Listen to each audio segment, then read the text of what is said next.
ఏర్పాటు చేసి 5 సంవత్సరాల పెండింగ్ పోస్టులన్నీ కూడా భర్తీ చేసే బాధ్యత మేము తీసుకుంటాం. ఇంకా స్కూల్కి వెళ్ళే ప్రతి విద్యార్థి తల్లిదండ్రులకి ప్రతి సంవత్సరం 15,000 రూపాయలు మన ప్రభుత్వం ఇస్తుంది.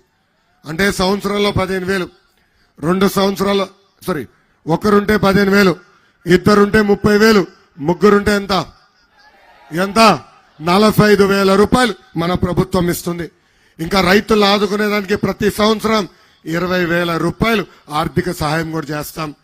ఇంకా 4వ హామీ 18 నుంచి 59 సంవత్సరాలు కలిగిన మహిళలకి ప్రతి నెల 1,500 రూపాయలు మన ప్రభుత్వం ఇస్తుంది.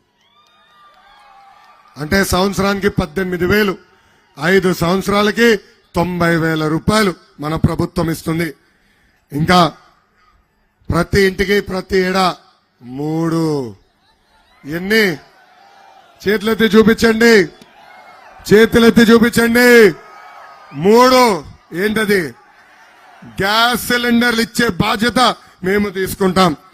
ఇంకా మహిళలు ఆర్టీసీ బస్సులో కూడా ఉచితంగా ప్రయాణించే హక్కు కూడా తెలుగుదేశం జనసేన ప్రభుత్వం కల్పిస్తుందని ఈ సభాముఖంగా మీ అందరికీ మేము హామీ ఇస్తున్నాం. అసలు ఉత్తరాంధ్రకి పట్టిన దరిద్రం ఈ జగన్ ప్రభుత్వం. 3 రాజధాని పేర్లతో 3 ముక్కల ఆట ఆడుతున్నారు. ఉత్తరాంధ్రని 3 కుటుంబాలకు అప్పగించారు. ఒక కుటుంబం పేరు బొత్స, ఇంకో కుటుంబం పేరు వైవి సుబ్బారెడ్డి, ఇంకా 3వ కుటుంబం పేరు విజయసాయిరెడ్డి. ఈ 3 కుటుంబాలు పందికొక్కులాగా ఉత్తరాంధ్రని పైన పడి దోచేసుకుంటున్నారు. ఎక్కడ భూమి దొరికినా దోచుకుంటారు.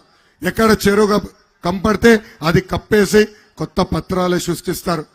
ల్యాండ్, శాండ్, వైన్ మాఫియాకి అడ్డగా ఉత్తరాంధ్రని మార్చేశారు ఈ 3 కుటుంబాలు. వాళ్ళకి చెప్తున్నా, 2 నెలలు బ్రదర్, 2 నెలలు వడ్డీతో సహా ప్రతిదీ కక్కిచ్చే బాధ్యత నేను తీసుకుంటా. ఇంకా విజయనగరం జిల్లాకి జగన్ పాదయాత్రలో 50 హామీలు ఇచ్చాడు. ఆ హామీలన్నీ చెప్పాలంటే ఒక రోజంతా పడుతుంది. ప్రధానమైన హామీలు కొన్ని మీకు దృష్టికి తీసుకొస్తున్నా. మొదటి హామీ భోగాపురం ఎయిర్పోర్ట్ పూర్తి చేస్తా అన్నాడు. చేశాడా? లేదు. రామ్ తీర్థం ప్రాజెక్ట్ పూర్తి చేస్తా అన్నాడు. చేయలేదు. గోస్తాని, చంపావతి నదుల్ని అనుసంధానం చేస్తా అన్నాడు. చేయలేదు. అదేవిధంగా రాంభద్రాపురం పెద్దగడ్డ ప్రాజెక్ట్ ని పూర్తి చేస్తా అన్నాడు. చేయలేదు. పాలేరు నదిపై డ్యాం నిర్మిస్తానన్నాడు. అది చేయలేదు. స్వర్ణముఖి చిత్తగడ్డపై బ్రిడ్జ్ కూడా ఏర్పాటు చేస్తా అన్నాడు. అది కూడా చేయలేదు. ఇంకా ఉత్తరాంధ్రకి పెద్ద ఎత్తున పరిశ్రమలు తీసుకొస్తానని ఆనాడు హామీ ఇచ్చి మాట తప్పాడు ఈ సైకో జగన్. విజయనగరం జిల్లాను అభివృద్ధి చేసింది తెలుగుదేశం పార్టీ. ప్రజలందరూ ఒక్కసారి ఆలోచించాలా. ఏ రోడ్డు చూసినా, ఏ భవనం చూసినా, ఆసుపత్రి కానివ్వండి, టూరిజం ప్రాజెక్టులు కానివ్వండి, తాగునీటి ప్రాజెక్టులు కానివ్వండి, ఆనాడు తెలుగుదేశం ప్రభుత్వం కట్టింది. అంతెందుకు భోగాపురం కోసం ఆనాడు భూసేకరణ కూడా చేసిన ప్రభుత్వం తెలుగుదేశం ప్రభుత్వం. పట్టణంలో ఉన్న నిరుపేద కుటుంబాలకి తిట్కో ఇల్లు కూడా కట్టించి ఇచ్చిన ప్రభుత్వం తెలుగుదేశం ప్రభుత్వం. ఇంకా నెల్లిమర్ల నియోజకవర్గానికి వచ్చే గల పెద్దలు నారాయణ స్వామి నాయుడు గారు ఎమ్మెల్యేగా అనేక సార్లు ఇక్కడ గెలిచారు.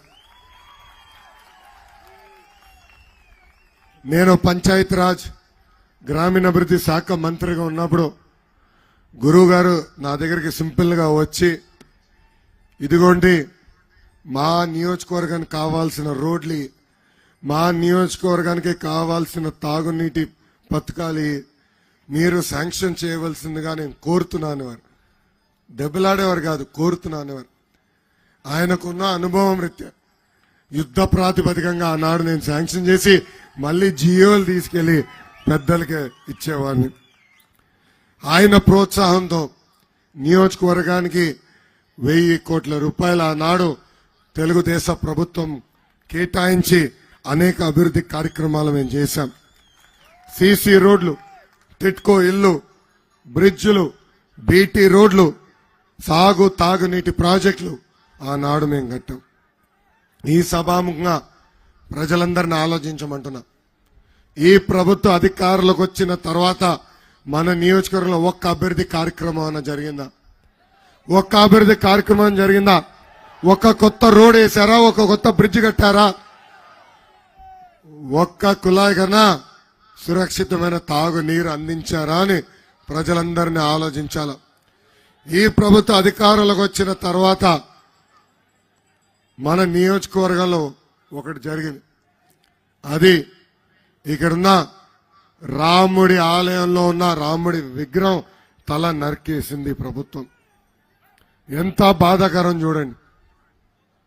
ఆనాడు ఎలా జరిగింది, ఏమైందని చూసేదానికి చంద్రబాబు నాయుడు గారు వస్తే ఆయనకి అన్ని రకాలుగా ఇబ్బంది పెట్టారు. హైవే పైన ఏకంగా లారీలు తీసుకొచ్చి అడ్డంగా నిలబెట్టింది ఈ ప్రభుత్వం.